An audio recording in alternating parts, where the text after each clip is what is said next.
Legend Saravanan என்னாச்சு நடித்த leader அப்படின்ற படம் தான் பார்த்துருந்தோம். இந்த படம் எப்படி இருக்குன்னு சொல்லி இந்த ரிவ்யூவில் பார்த்தோம். இந்த படத்தோட ப்ளஸ் என்னென்னா, துரை செந்தில்குமாரோட ஸ்க்ரீன் பிளேவாக இருக்கட்டும், டேரக்ஷனாக இருக்கட்டும், எல்லாமே சூப்பராக பண்ணியிருக்காரு. ஸோ இந்த படத்தோட மைனஸ் வந்து கேஸ்ட் அண்ட் க்ரூ தான். ஸோ இந்த படத்துக்கு வந்து லெஜெண்ட் சரவணனை போட்டது வந்து ஓகே தான். பட் இந்த கதைக்கு வந்து அவர் கண்டிப்பாக என்ன பொறுத்துன்னு தனி பர்சனலாக சொல்லணும்னா செட்டே ஆகலை. என்ன ரீசன்னா வந்து ஃபஸ்ட்டு எடுத்தோடனே ஃபஸ்ட் ஹாஃப் நல்லா தான் போயிருக்கு. ஏன் காரணம் என்னென்னா, அதில் ஒரு மெக்கானிக்காக பண்ணியிருப்பார்.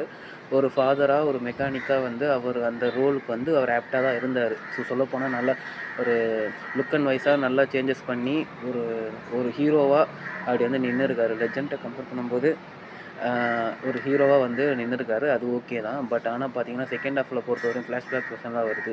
அதில் பார்த்தோன்னா டபுள் ஏஜெண்ட்டை ஷூட் பண்ணுற ஒரு ரா ஏஜெண்ட் அப்படின்றாங்க. ஸோ அப்படியே வந்து மிலிட்ரி அந்த மாதிரி அப்படி இப்படின்னு சொல்லி அவர் கேட்டிருப்பார் போல். எனக்கு விக்ரம் மாதிரி, லியோ மாதிரி, கூலி மாதிரி ஒரு படம் வேணும்னு கேட்டிருப்பார் போல்.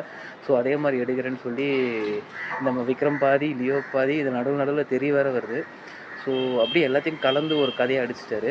ஸோ அந்த கேங்ஸ்டர்லாம் போட்டு தள்ளுற, அந்த மிலிட்ரி ஆஃபீஸர்லாம் போட்டு தள்ளுற லுக்குக்கு வந்து இவர் அடாப்ட் ஆகலை. என்னை பொறுத்தவரை விட்டாரு. அவருக்கு வந்து ஒரு மெக்கானிக் ரோலே ஃபுல் ஃப்ளெஜ்டாக கொண்டு போயிருக்கலாம். தேவையில்லாமல் அந்த டபுள் ஏஜெண்ட்டை ஷூட் பண்ணுற மாதிரி அந்த மாதிரிலாம் தேவையில்லாமல் பண்ணி இவர் ஏதாவது சொல்லி கேட்டுப்பார் போல்.